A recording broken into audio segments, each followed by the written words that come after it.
여러분 반갑습니다.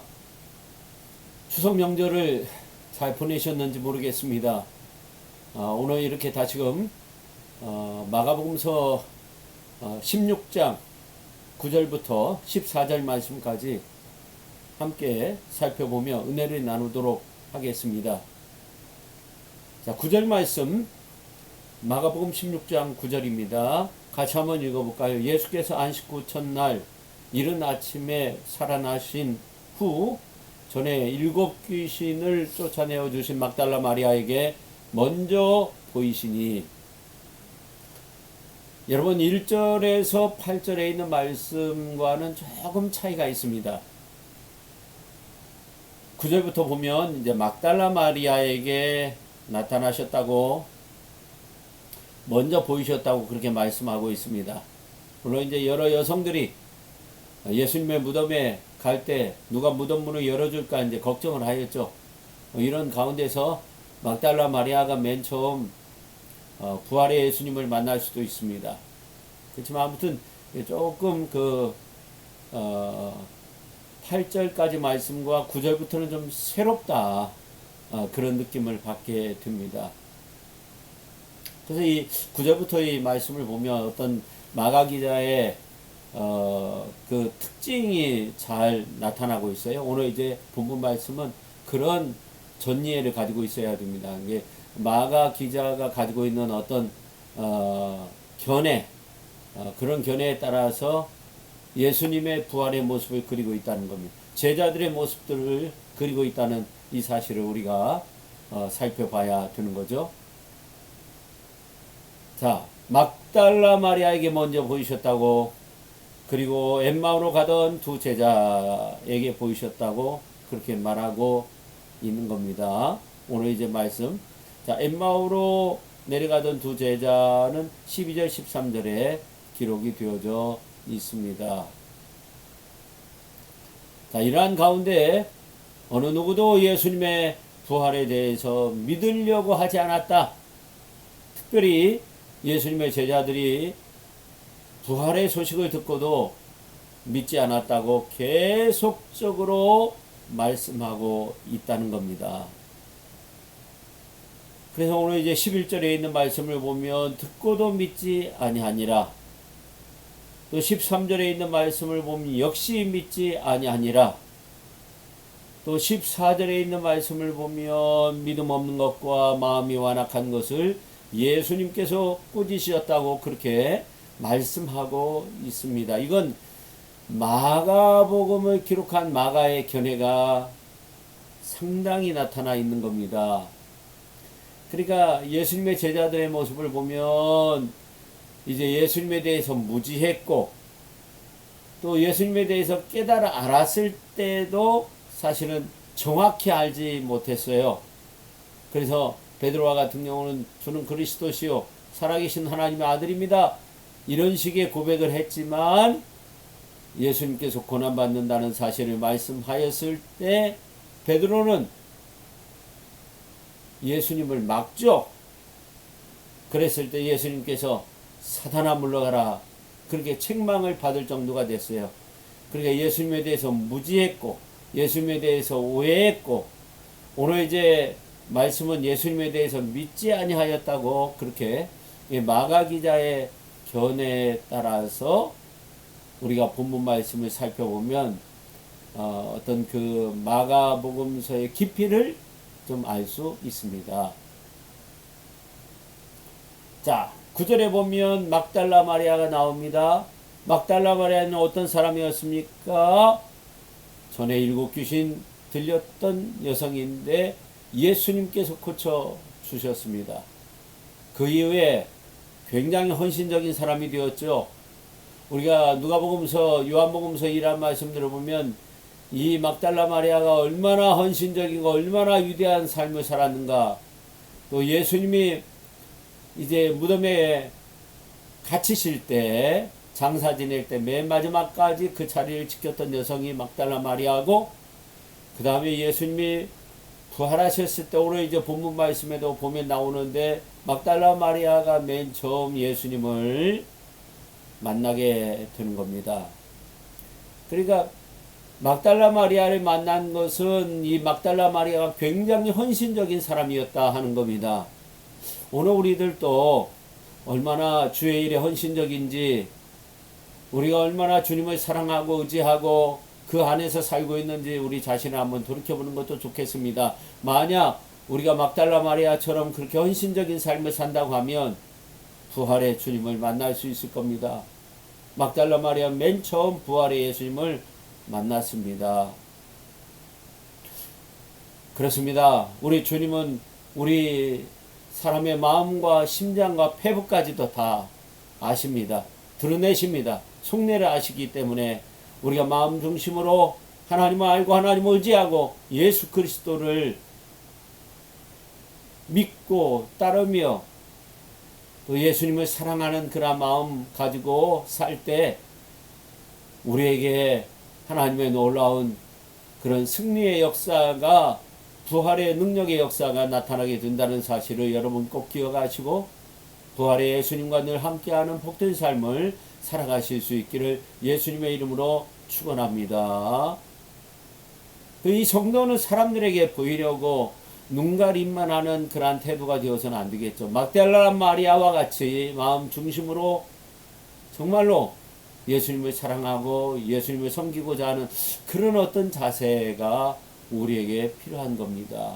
전능하신 하나님은 우리의 심령을 감찰하여 아시기에 우리가 하는 봉사, 우리의 마음, 정말로 우리가 즐거운 뜻으로 그렇게 살고 있는지, 하나님 나라 영광을 위해서 살고 있는지 이러한 것들을 다 보시는 거죠. 사람의 행위가 자기 보기에는 모두 깨끗하여도 여호와는 심령을 감찰하신다고 잠언서 16장 2절에 말씀하고 있습니다. 우리 마음 중심으로 그렇게 예수님을 섬기고 의지하며 믿음 안에서 살아가는 저와 여러분 모두가 될 수 있기를 예수님의 이름으로 축원합니다. 자, 10절 말씀. 마리아가 가서 예수와 함께 하던 사람들이 슬퍼하고 울고 있는 중에 이 일을 알림해, 그렇게 말씀하고 있어요. 10절에 보면 부활하신 예수님을 마리아가 예수님과 함께 하던 사람들을 찾아가서 그 소식, 부활의 소식을 전하게 되었다고 그렇게 말씀하고 있습니다. 예수와 함께 하던 사람들이 슬퍼하며 울고 있는 중에 이 일을 알렸어요. 그럼 얼마나 좋은 소식입니까? 굿뉴스죠. 기쁨의 소식이지요. 부활의 그 소식이 너무나도 기쁜 소식이지요.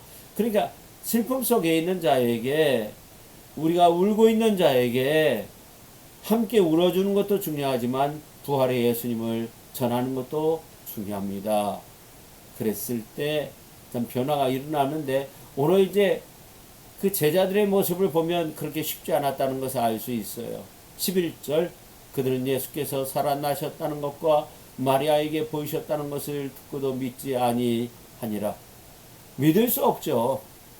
십자가상에서 그렇게 고난 받으시고 분명히 죽으셨는데, 창으로 찔리셨는데, 그냥 기절된 것도 아니고, 그냥 잠시 심장이 멎은 것도 아니고, 심장이 뚫렸는데 어떻게 살아날 수 있다는 거예요. 믿을 수 없는 거죠. 저들이 십자가에 고난받는 예수 그리스도 십자가의 죽음을 본 증인과 같은 존재였기 때문에 그렇습니다.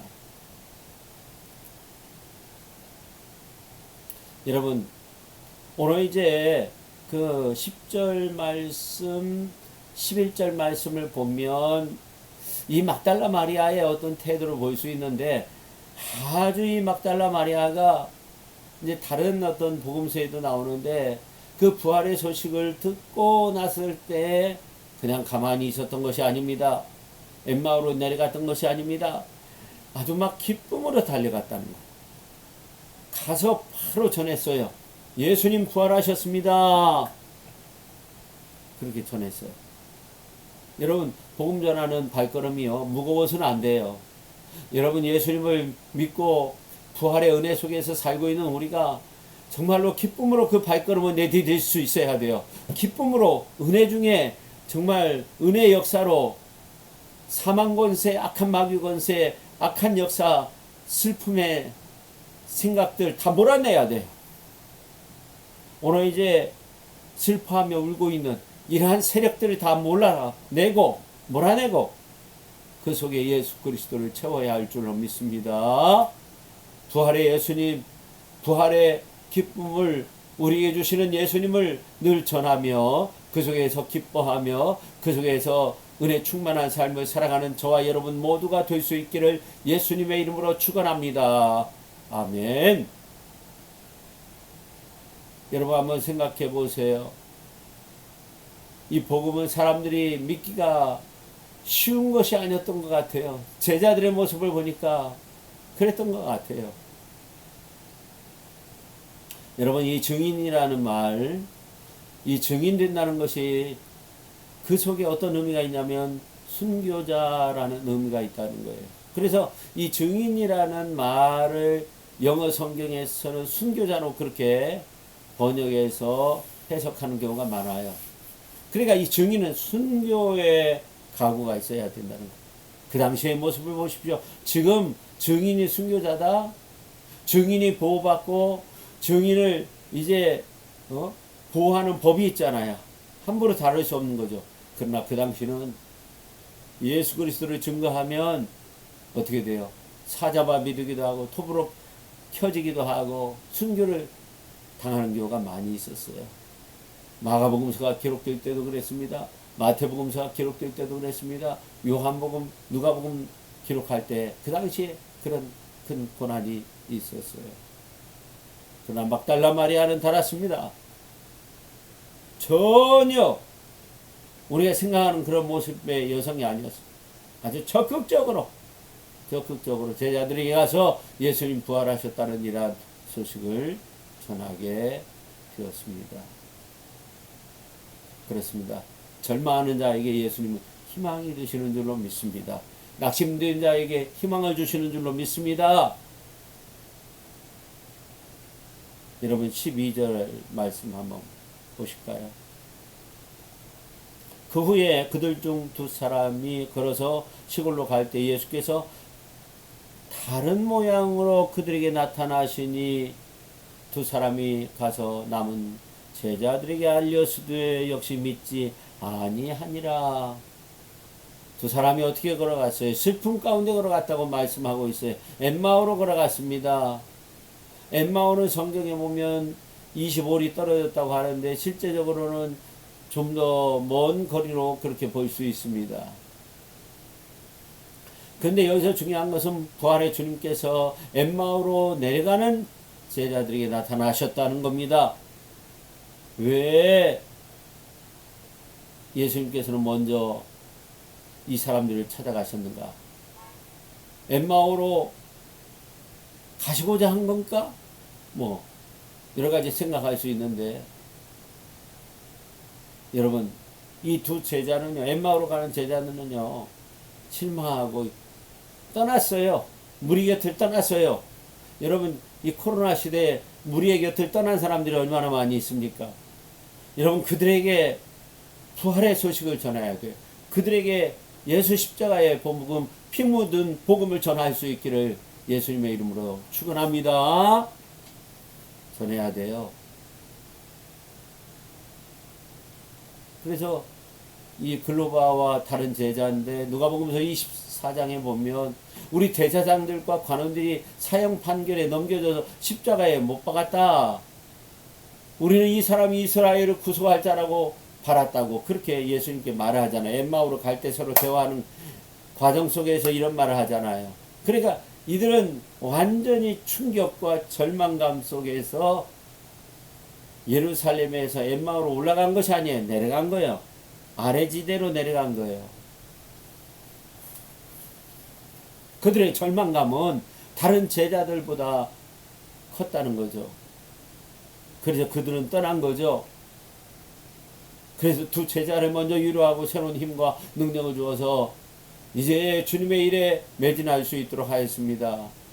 여러분 우리 가운데도 그렇게 실망에 빠져 있는 사람이 있다고 한다면 그들에게 예수의 복음을 전하고 부활의 소식을 전할 수 있어야 됩니다. 절망하는 이 땅의 모든 사람들에게 그분은 언제나 희망을 주시는 줄로 믿습니다. 흑암이던 상황이 바뀝니다. 그래서 이들은 곧바로 엠마오에서 어디로 갑니까? 예루살렘으로 다시금 돌아가게 되는 겁니다. 이제 모든 것이 끝난 것처럼 느껴질 그때 우리는 어떻게 됩니까? 믿음이 없는 사람들, 예수님이 우리의 희망이심을 알지 못하는 사람들에게 우리는 주의 복음을 전할 수 있어야 됩니다. 여러분 꼭 그렇게 하십시오. 그렇게 할 때 나도 힘을 얻는 겁니다. 우리가 함께 힘을 얻는 겁니다. 아마 이 마가 기자도 이러한 소식, 또 누가 기자도 이러한 예수 그리스도의 부활의 소식을 적으면서 그들이 큰 힘을 얻었을 겁니다. 오늘 우리 주님은 우리와 함께 하십니다. 우리의 마음을 위로하시고 우리에게 큰 힘이 되도록 우리에게 증거를 주시고 오늘 이제 말씀을 통해서도 깨닫게 해주셔서 우리를 능력 있게 사용하여 주시는 줄로 믿습니다. 여러분, 신령한 일은 영의 눈으로만 분별이 가능한 겁니다. 13절 말씀, 두 사람 곧 글로바 단 사람의 엠마로 가는 도중에 부활하신 주님을 만난 이 사실을 제자들에게 말했어요.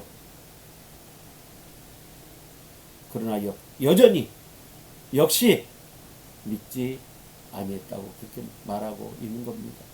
영안이 열리지 않으면 어쩔 수 없는 겁니다. 성경 그 이유가 세상 신이 믿지 않은 사람들의 마음을 혼미케 했다고 고린도후서 4장 4절에 그렇게 말씀하고 있어요. 자, 고린도후서 4장 4절 말씀, 성경 말씀 한번 펴서 한번 찾아보도록 하겠습니다. 고린도후서 4장 4절 말씀 뭐라고 기록되어 있는지 한번 봅시다.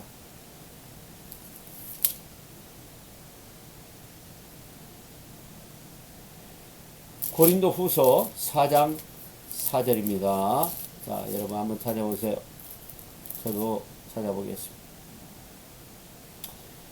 같이 읽습니다. 그 중에 이 세상의 신이 믿지 않은 자들의 마음을 혼미하게 하여 그리스도의 영광의 복음의 광채가 비치지 못하게 함이니 그리스도는 하나님의 형상이니라. 아멘. 세상의 신이 그 어떤 귀신의 세력이에요. 사탄의 세력이죠. 세상의 신, 믿지 아니하는 자들의 마음을 혼미하게 하는 거예요. 하나님의 영광의 복음의 광채가 비춰지지 못하게 하는, 그 영광의 광채가 막 비춰져야만이 구원의 은혜 속에서 하나님의 은혜를 체험하고 하나님의 능력을 체험하고 얼굴이 막 광채가 나는 거죠. 구원의 은혜로 기뻐하게 되는 거죠. 그러나 세상의 신이 혼미하게 한다는 거예요. 여러분의 삶 속에 세상의 신이 혼미하게 하는 그러한 세력들이 있습니까? 나서린 예수의 이름으로 물리쳐 주시옵소서. 그렇게 기도하시기를 바랍니다. 세상의 혼미한 신을 물리쳐야 됩니다. 혼미한 세력을 혼미케 하는 그러한 세력을 다 물리쳐야 돼요. 과학적으로 합리적으로 증명이 안 되는 겁니다.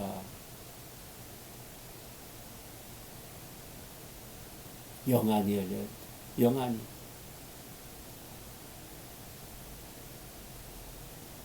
자, 14절 같이 한번 읽겠습니다. 그 후에 11 제자가 음식 먹을 때 예수께서 그들에게 나타나사 그들의 믿음 없는 것과 마음이 완악한 것을 꾸짖으시니 이는 자기가 살아난 것을 본 자들의 말을 믿지 아니함일러라. 어쩐데요, 어쩐데요.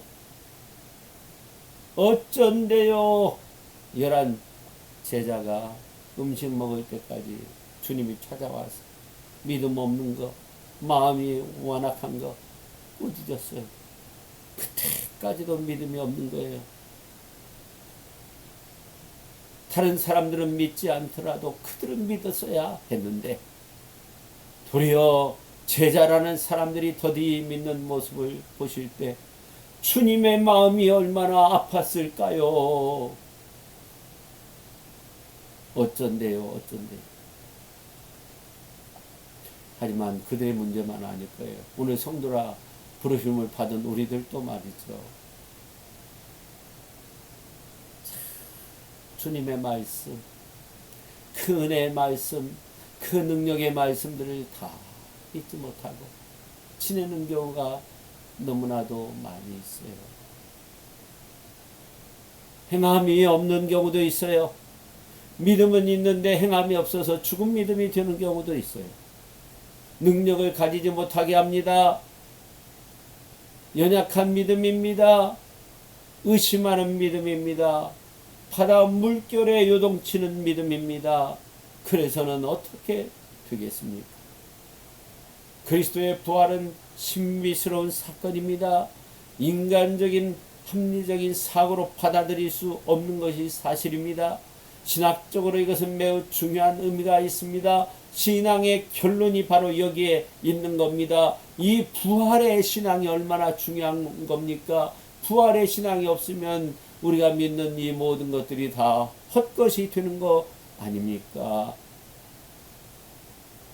우리가 다른 사람이 무슨 말하고 그럴듯한 이론으로 이러한 부활의 신앙을 부정하려고 할지라도 우리는 예수님의 그 부활을 확실히 믿고 부활신앙을 가져야 됩니다. 우리들도 나중에 죽고 난 다음에 부활하게 된다는 그 부활신앙, 영광의 주님 앞에 온전히 서게 된다는 그 부활의 신앙을 가지고 끝까지 믿음으로 걸어가는 우리 모두가 될 수 있기를 예수님의 이름으로 축원합니다.